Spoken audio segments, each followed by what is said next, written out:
Hello दोस्तों, आज हम हिंदी कहानी कार्टून वीडियो देखने वाले हैं दोस्तों। ज़बरदस्त वीडियो है दोस्तों, पूरा ज़रूर देखिएगा। ठंड में मायके व ससुराल वालों की नींद। चलिए दोस्तों वीडियो स्टार्ट करते हैं। ठंड में मायके वर्सेस ससुराल की नींद। माँ, मैंने रसोई समेटकर रात के बर्तन धो दिए हैं और रसोई में पोंछा भी लगा दिया है। सोने जा रही हूँ। गुड नाइट माँ। चंचल अपने कमरे की तरफ कदम बढ़ा रही होती है कि तभी कामिनी जी मुंह बनाकर कहती हैं, ओ महारानी, वहाँ कहाँ जा रही हो? आज तो ऊपर छत पर सोएगी, नीचे हीटर वाले कमरे में नहीं। माँ, कल भी आपने मुझे छत पर भेज दिया था और परसों भी। अगर आज भी मैं छत पर सोऊंगी तो तबीयत खराब हो जाएगी। ऊपर बहुत ठंडी होती है। जब ठंड में परेशानी होती है तो ऐसे काम ही मत किया कर कि मैं तुझे छत पर सोने को मजबूर करूं। आज तूने मेरी इतनी महंगी क्रॉकरी सेट की प्लेट तोड़ दी। अब सेट तो खराब हो गया ना। टूट गए भाई, इसकी सजा मैंने जानबूझकर नहीं किया था। धोते समय प्लेट हाथ से छूट गई। मैं नहीं जाती। जा छत पर सो, आज अंदर जगह नहीं मिलेगी। माँ के डर से चुपचाप ऊपर छत पर सोने चली जाती है और खुले में जमीन पर एक चटाई बिछाकर लेट जाती है। छत पर एक चटाई के सिवा कुछ भी नहीं था और कामिनी जी आए दिन चंचल के साथ ऐसा ही करती थी। जब भी चंचल से कोई भी छोटी मोटी गलती होती तो कामिनी उसे छत पर सोने के लिए भेज देती थी। वहीं चंचल ठंडी में तड़प जाती थी। पूरी रात बेचारी चंचल बिना कुछ ओढ़े छत पर ओस से भरे आसमान में सोई थी। रात भर की बहती ठंडी हवाओं और ओस के कारण चंचल सो नहीं पाती और सुबह तक उसकी तबीयत खराब हो जाती है। सुबह ठंडी से राहत मिलने पर जैसे ही चंचल की नींद खुलती है, कामिनी छत पर आ पहुंचती है। अरे ओ महारानी, उठने का समय नहीं हुआ या आराम ही फरमा रही है? माँ, अभी ही सोई हूँ मैं। कुछ देर हुई। रात भर ठंडी में नींद नहीं आई। हट, दूर हट मुझसे और जा जल्दी चाय बना। और सुन, मास्क पहनकर काम करना, वरना तेरी वजह से हमारी तबीयत खराब हो जाएगी। बेचारी चंचल माँ के अत्याचारों के कारण बीमार होने के बावजूद रसोई में जाकर सभी के लिए चाय नाश्ता बनाती है और सभी को चाय नाश्ता करवाकर सबका टिफिन पैक करने लगती है। क्या बनाया है चंचल आज तूने? पापा, गोभी आलू की सब्जी और पराठे हैं टिफिन में, साथ में जीरा राइस। ये क्या माँ, आपने इस गवार को कहा नहीं कि आज फली की सब्जी बनेगी? ये क्या है, फिर से आलू गोभी बना दिया इसने? पापा, आज ये खा लो, तबीयत ठीक नहीं है मेरी। अरे ओ बहरी, सुनाई नहीं दे रहा?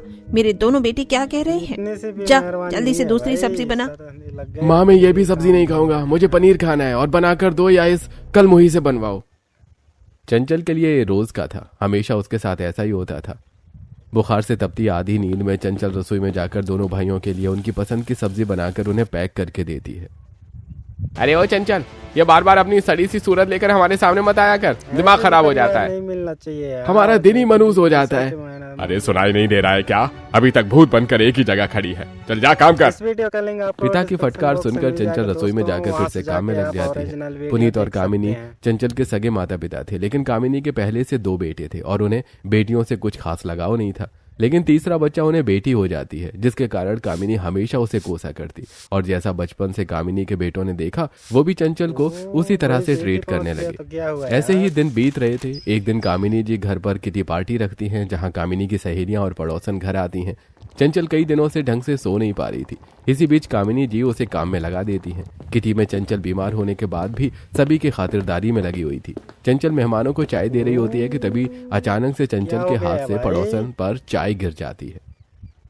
अरे चारू, तुम्हारी तो पूरी ड्रेस खराब हो गई। कोई बात नहीं, मैं साफ कर लेती हूँ। वैसे बेटा, तुम्हें बहुत तेज से बुखार है, तुम जाकर आराम करो ना। यहाँ काम क्यों कर रही हो?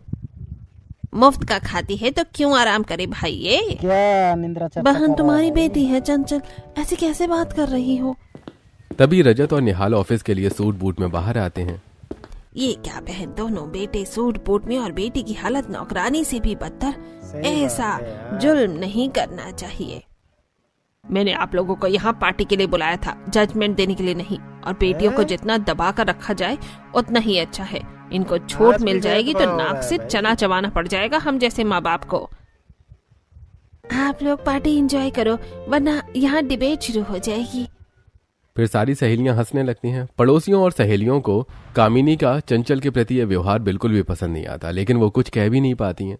वहीं चंचल के हाथ से आज पड़ोसन के ऊपर चाय गिर गई थी, जिसके कारण कामिनी फिर से चंचल को छत पर ठंड में सोने भेज देती है और बेचारी चंचल ठंड से अकड़ जाती है।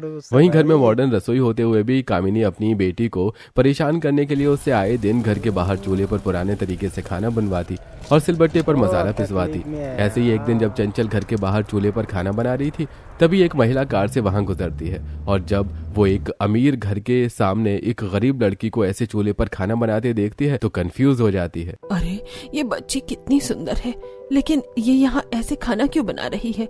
या ये इस घर में काम करती है या यहाँ की बेटी है? अरे जो भी हो, तुम्हें क्या करना, चलो। अब सुलोचना जी जब भी वहां से गुजरती तो उनकी नजर ना चाहते हुए भी चंचल पर जाती और रोजाना उसे इतना काम करते देखकर सुलोचना जी को बुरा लगता था। जब वो चंचल के बारे में पता करती हैं तो उन्हें पता चलता है कि चंचल तो उस घर की बेटी है। अजी उस दिन आपने वो मासूम सी बच्ची देखी थी, कितनी प्यारी और मेहनती है वो। मैं रोज वहाँ से आते जाते समय उसे देखती हूँ और मैंने उसके बारे में पता भी किया। बहुत सुलझी, समझदार और शांत बच्ची है। हमारा घर अच्छे से संभाल लेगी। मेरे ख्याल से वो हमारे बेटे के लिए परफेक्ट रहेगी। ये बात सुनकर घर में सभी कुछ पल के लिए मौन हो जाते हैं। माँ, ऐसे आप किसी भी लड़की को कैसे पसंद कर सकती हो? हाँ माँ, और वो लड़की तो कितना गरीब जैसे रहती है। काव्या और नव्या, अगर माँ ने किसी को मेरे लिए पसंद किया है तो वो अच्छी ही होगी। मुझे पूरा भरोसा है माँ की पसंद पर। थैंक्स बेटा। ठीक है, हमें भी कोई दिक्कत नहीं है। जिसके बाद सुलोचना जी बात आगे बढ़ाती और कामिनी चंचल के रिश्ते के बारे में सुनते ही हाँ बोल देती है, जिसके बाद दोनों परिवार आपस में मिलते हैं और सुलोचना जी के घर वालों को वाकई चंचल भा जाती है। लेकिन कामिनी जी चंचल की राय पूछे बिना ही उसकी शादी तय कर देती है, जिससे चंचल बहुत दुखी हो जाती है। माँ, आपने मेरी शादी ऐसे ही तय कर दी, मुझसे पूछा तक नहीं कि शादी करनी भी है या नहीं, लड़का पसंद भी है या नहीं। मैं तेरी माँ हूँ, मुझे अच्छा बुरा तुझसे ज्यादा पता है। और इतना अमीर परिवार है, लड़का भी सुंदर है और कामकाजी है, तो इसमें नापसंद जैसा कुछ है भी तो नहीं। और कब तक तुझे घर पर बिठा कर रखेंगे? आज नहीं तो कल शादी करनी ही है। जब इतना अच्छा रिश्ता सामने से आया है तो क्यों ही मना करे उसे। पापा की बात सुनकर आगे चंचल की हिम्मत नहीं होती कि वो कुछ कहे और कुछ ही दिनों बाद बड़े ही धूमधाम से चंचल की शादी होती है और चंचल विदा होकर अपने ससुराल आ जाती है। चंचल कई दिनों से ढंग से सोई नहीं थी, जिसके कारण उसकी आंखों के नीचे गहरे डार्क सर्कल थे और गृह प्रवेश के समय वो काफी थकी और नींद में नजर आ रही थी। माँ देखो, हमारी प्यारी भाभी आ गई, जल्दी से गृह प्रवेश तो कर दो। भाभी कितनी सुंदर है, मुझे नहीं लगा था कि हमारे घर में इतनी प्यारी भाभी आएंगी, लेकिन भाभी बहुत थकी सी लग रही है। अरे बेटा, शादी ब्याह में तो थकान हो ही जाती है और बेटी जब विदा होती है तो वो पीढ़ा बयान करना बड़ा मुश्किल है। जब तू विदा होगी तब पता चलेगा कि भाभी का ऐसा हाल क्यों है।